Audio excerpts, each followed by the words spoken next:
Hi everyone! You may know that we recently moved from the US to Taiwan with Peanut, our 15-year-old Pomeranian, and you may think that traveling with a dog is easy, but it was the most stressful part of moving, and that includes finding a flight we could take her on so she wasn't in the cargo, she could be in the cabin with us, and getting her into Taiwan without having to quarantine. I think we're definitely not alone in thinking it was difficult to get a pet into Taiwan. We've had a lot of people ask how to do it. Through YouTube, Instagram, Andrew's coworkers, random people stopping us at the airport. This video is actually the video that I wish I could have found because we had to do all the research on our own. We'll cover Taiwan's pet import regulations, how we help prepare for getting Peanut here, and we'll show you the trip itself and learnings along the way. If you only want to see how our trip went, you can skip to the end and we'll show you all of that. And also, quick disclaimer, this is just how we got Peanut into Taiwan. You may want to do your own research too, just because regulations change. So if you plan to do it yourself, definitely you want to be thorough and double check everything. When I was first offered this job in Taiwan, one of the first things we decided was that we weren't going to go and take this job unless we were able to get Peanut into Taiwan under certain circumstances. Number one is she had to be able to fly in the cabin with us on the flight over, and number two was she had to get into Taiwan without quarantine. That initially seemed hopeless because when we looked, Taiwan had a mandatory quarantine for all dogs. I think it was 2 weeks. Coincidentally, they changed the law, which had been in place for like years, like a week before or 2 weeks before we started doing the research. There's actually two different sets of regulations to get your dog into Taiwan. Taiwan classifies different regions as rabies-infected or rabies-free. And if you're coming from a rabies-free place, for example, Hawaii, it's much easier to get a pet in. Unfortunately, most places are rabies-infected, and where we came from, Washington State, actually the whole continental US is rabies-infected. So we'll cover that set of regulations. Okay, so here are the basic requirements to get a pet into Taiwan. And when we say pet, we mean a cat or dog. There are other rules and regulations for different types of pets. Yeah, so if you want to get your turtle into Taiwan, you're going to have to check a different video.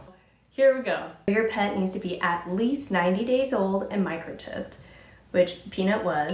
They need to have received a rabies vaccination between 30 days and 1 year of entering Taiwan. And because of this, Peanut actually needed to receive another rabies vaccination. She was completely up to date on her vaccines, but the date of entry was just over 1 year from the time that she had just received her rabies vaccine. Basically, Taiwan does not recognize 3-year rabies vaccines, so they make you get a new one every year. If it's been a while since your pet has last had a rabies vaccine, it may be better to wait a couple of weeks after the vaccine to get the titer test because it takes time for antibodies to form. So they recommended we wait 2 to 4 weeks between getting the rabies vaccine and then getting the titer test. So just keep that in mind. Yep, that's a great tip. Next, you need a rabies antibody test to ensure that the pet is fully immunized against rabies, which is the titer test. And then finally, there is so much paperwork that we had to do. We want to give you an idea of all of the documents that we needed. Here they are. Just so you know, each one has special requirements. For example, the rabies titer test must be done by a certified vet and processed by the World Organization for Animal Health or a lab designated by the Animal and Plant Health Inspection Agency of Taiwan. Yeah, and there are not a lot of those labs. There are only a couple in the entire US, and they can take quite a while to perform the test, so don't expect a quick turnaround. And in addition to that, the US Department of Agriculture must endorse the rabies titer test. So it's really not straightforward. So the rabies titer test needs to be done at least 90 days in advance. For us, it was 180, but I think they've changed the requirement. Again, you probably want to check on that. And then after that's done, you need to do a bunch of paperwork, and they recommend a minimum of 45 days for that. And that's if you know what you're doing, because it all has to be done in a certain order and a certain way. You need to budget quite a lot of time to get through this process. So how did we navigate all of this? That brings us to the next part of our video, our pre-trip preparations. We decided to hire a pet relocation company called Pet Relocation, funny enough. But why did we decide to do that? This process was really complicated. We had so much going on trying to figure out our move to a different continent, and the stakes are so high. In reading through the fine print of some of the regulations, we found that a quarantine officer can inspect your pet and decide to detain them, even if you tried to do all of the paperwork and everything, and they can also destroy them. So that really scared us. We didn't want to make a mistake here. Yeah, and with Peanut, we were moving for my job, so turning around and going home wasn't really a very good option. So we wanted to make 100% sure that Peanut was able to enter Taiwan with no problems. So for us, hiring somebody to help was well worth it. We'll share a breakdown of all of the costs at the end of the video. Pet Relocation offered a couple of different packages at different price points. The first one was the most basic, where they just provide you with a consultation and sort of tell you what you need to do to get a pet into Taiwan.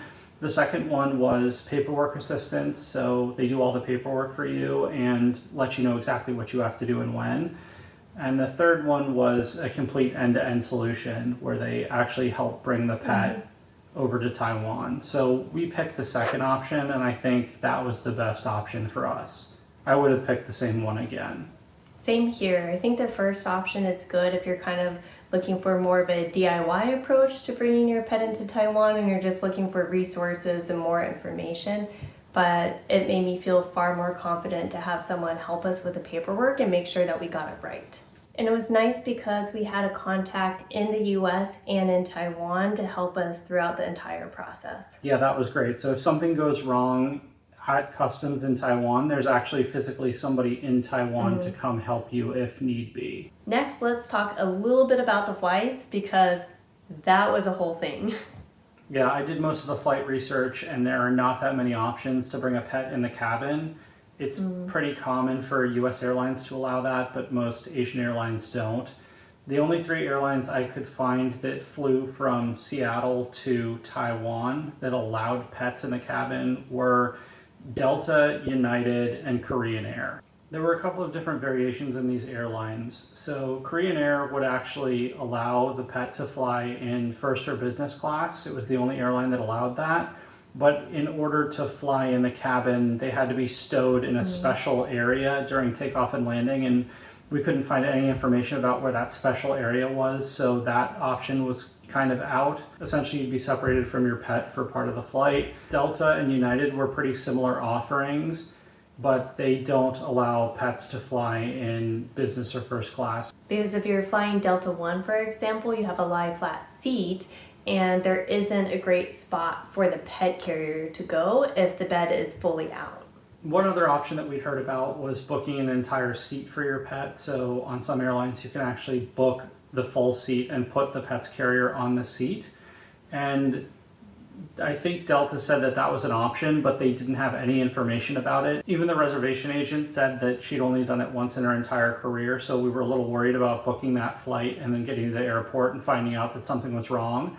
So we ended up going with Delta and Comfort Plus. That was the highest class of service that would allow a pet under the seat. The other thing you need to know is you can't just make a reservation and bring your pet. You actually have to make a pet-specific reservation, and it's probably better to do that over the phone just to make sure things don't get messed up. And they're only allowed to book a couple of pets on each flight. So you want to do it really early, because if there are already 3 dogs or whatever on your plane, then they will not let you book another pet. And you also need to pay a special fee, but you can't pay that ahead of time. So you have to come to the airport and pay that fee. For us, I think it was $200.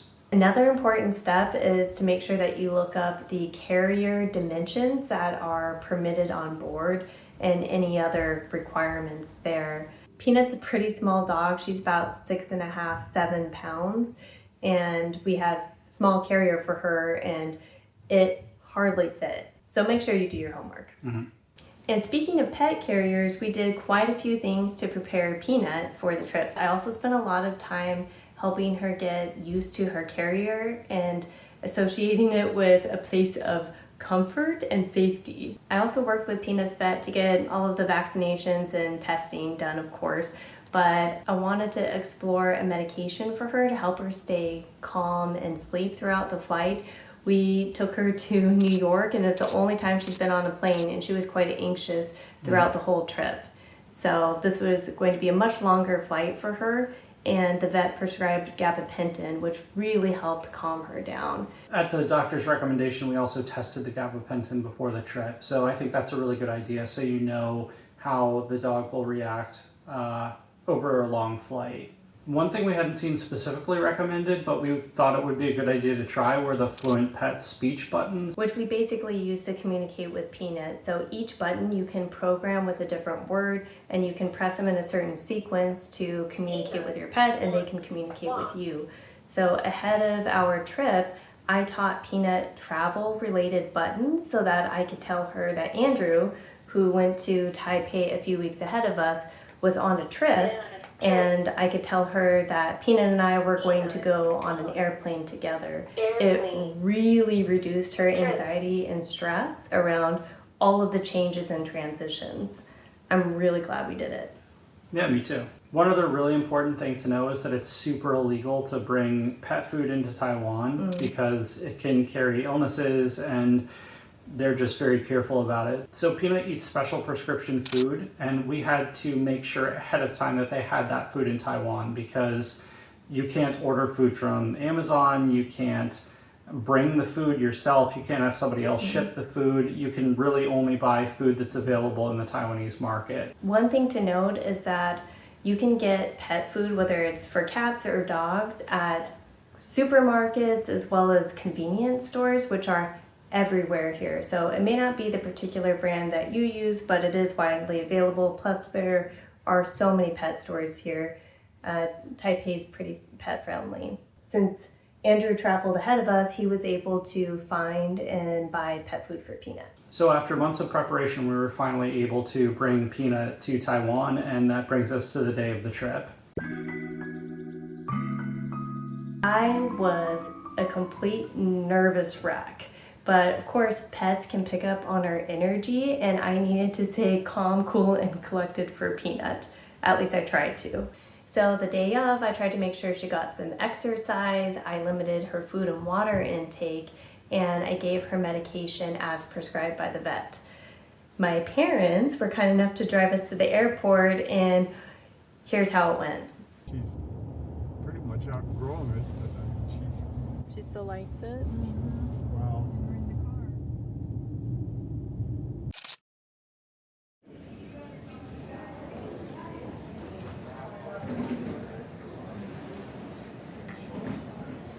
As you can see here, I'm with Peanut. We're flying out today.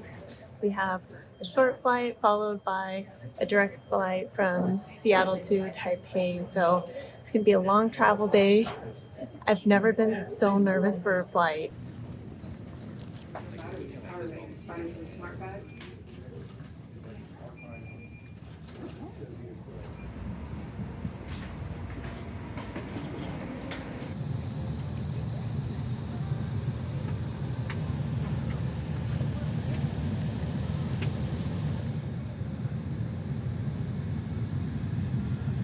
It's unlikely, but if cabin pressure changes, the panels inside the lavatories and above your seat will open, revealing oxygen masks. If this happens, reach up and pull a mask toward you until the tube is fully expanded to start the flow of oxygen.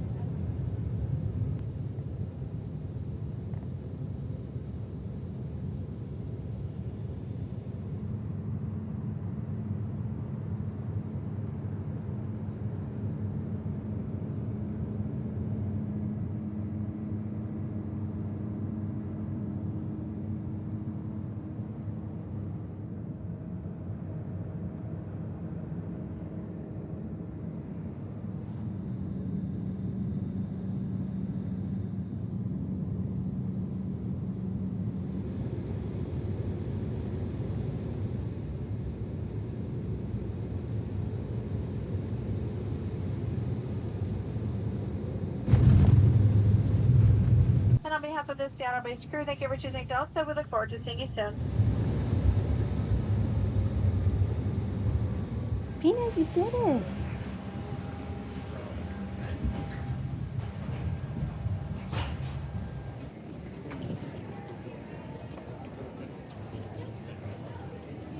all in all, the flight actually went okay. Peanut got her medication and it knocked her out. She slept almost the entire flight. We had one big bump when we landed, and that was the only time that I saw her lift her head. Otherwise, she was super tired.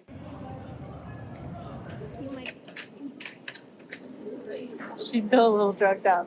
We have a 2-hour layover here in SeaTac, and then we'll continue to Taipei. And can't wait to see Andrew. It's been 3 weeks and it's felt like an eternity.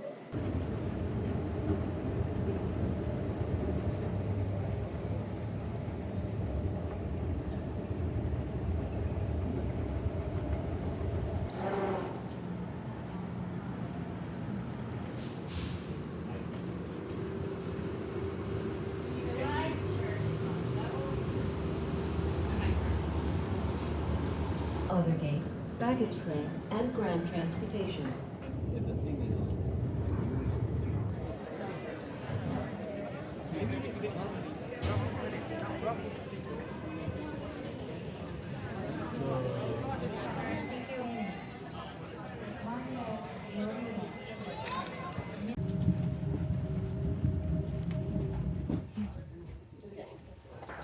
Welcome on board. Thank you. 与机场内的乘务员有帮助，我们将很乐意为。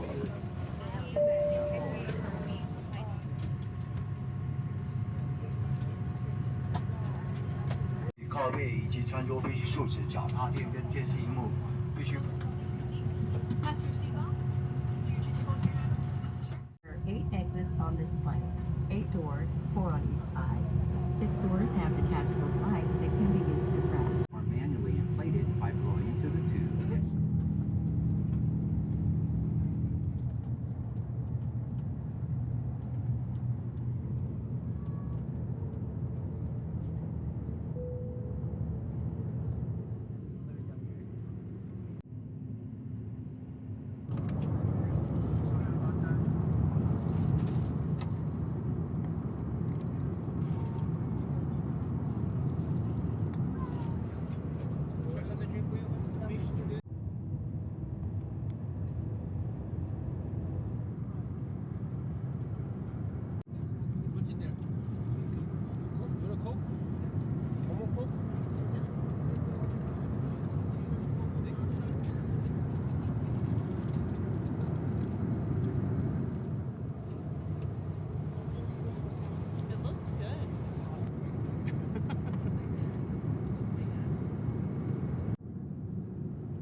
Touching down a little less than 40 minutes from now, putting us on at a local time of 9 p.m. We'd like to thank you for flying with Delta Airlines and hope you have a nice stay in the area wherever your final travel plans take you. Also like to ask our flight attendants to prepare the cabin for landing.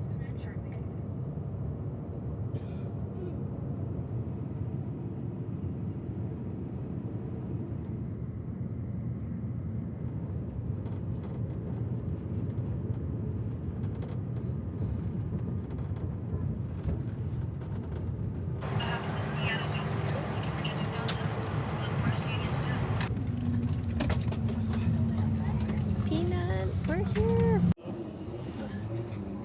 Have you had her since she was a puppy? Yeah, she's very confused.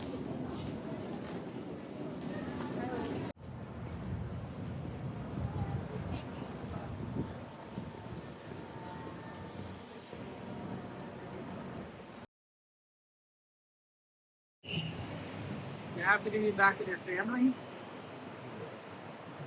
I was so relieved when I saw you. I spent every single moment of the day worrying about Peanut, and really for months I had been in a state of anxiety. I didn't want to sleep at all on the flight in case Peanut woke up and tried to escape, or she was in distress of some kind. Another thing I didn't really mention in the vlog is that I was so worried about who I was going to sit next to on the plane. I only had one person next to me who was in the aisle seat, and I was on the window seat, and I wasn't sure if that person would like dogs or maybe they would even be allergic.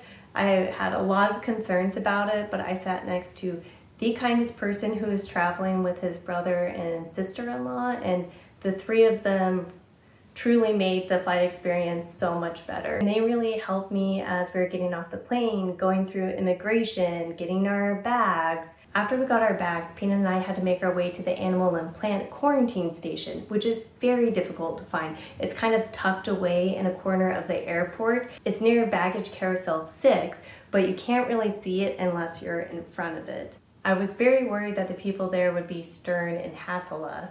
They did take their jobs very seriously, but they were kind and incredibly patient as I pulled out all of this paperwork, which I had to bring with us, and go through the full inspection process. At the animal and plant quarantine station, here's everything that I had to provide. So one note, you have to make a reservation for import inspection at least 20 days in advance, which Pet Relocation did for me. You need to be ready to pay an inspection fee. You need to provide these documents here, and you need original copies of them. As we mentioned earlier in the video, the quarantine officers can decide to detain your pet if they show visible signs of illness. So one bonus tip, if you are bringing your pet into Taiwan, is something that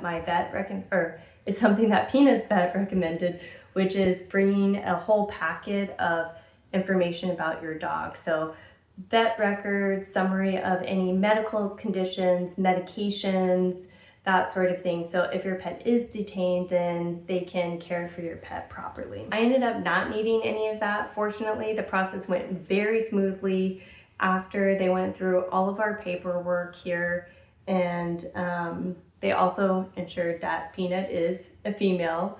That was actually a little awkward because the quarantine officer asked if she was a female. I nodded yes, but she was actually asking me to show her physically, but she is. After the inspection was complete, I was escorted to a different area to pay a pet inspection fee. According to this receipt, I paid only $100 in New Taiwan dollars, so it really wasn't that much. So that brings us to the cost of this whole endeavor. There were 5 basic categories of cost that we had to incur in order to get Peanut to Taiwan. There was the consultant we paid for, the import documents, the vet fees, the airline fees, and the customs fee. Of all of those, the only one that was optional was the consultant fee. That was $795. So that was the fee that we paid to have help navigating this whole process, and if you ask me, it was well worth that price. The import documents were $892. The vet fees were $771. The airline fee was $200, and that's in addition to your seat. So you just have to pay a $200 surcharge to put the pet carrier under the seat in front of you. And then we had to pay $3 at the airport in Taiwan for the pet fee. And the grand total we paid to get Peanut into Taiwan was $2,661. Not cheap, but well worth it. And for what it's worth, she loves Taiwan. She likes Taiwan better than she likes the US. She is thriving here. She's living her best life. Every day is a new adventure. So long story short, the budget option of doing everything yourself is still going to cost you around $1,900 for all of the paperwork and all the vet fees and the airline fees, etc. So in my opinion, it's worth the additional $800 to make sure you do it correctly, because otherwise you're going to spend all that money and then get to Taiwan and your dog is not going to be permitted to enter. Thank you, Pet Relocation, because you made this process a million times easier. The Pet Relocation company was well worth it. I think it'd be worth it if you're doing a big move and you really want to make sure that you don't risk your pet having to go into quarantine. Or maybe if you love traveling with your pet, You know, you get the rabies titer test done regularly, which is $500 in the US. So if we had to do this all over again for whatever reason, I think that we would hands down absolutely go with pet relocation again. No brainer there. What do you think about the airline, Andrew? I would choose the same airline. I mean, if we knew more about Korean Air and what happens during takeoff and landing, maybe that's worth it, but I kind of doubt it. I would probably choose Delta again. Yeah, Peanut and I had a great experience on Delta. The only thing that I would change is maybe choosing an aisle seat instead of the window, just because the electrical plug and one of the legs of the seat in front of me limited the amount of space under the seat for Peanut's carrier. But really, we had a very positive experience with Delta. We also want to give a big shout out to the 3 people who were sitting around me on the flight and to Peanut's vet in Seattle. They really did so much to support us throughout this whole journey. Let us know in the comments if you've ever traveled with a pet and what that experience was like. And also please remember to like our video and subscribe to our channel. Thanks for watching. We'll see you in the next one.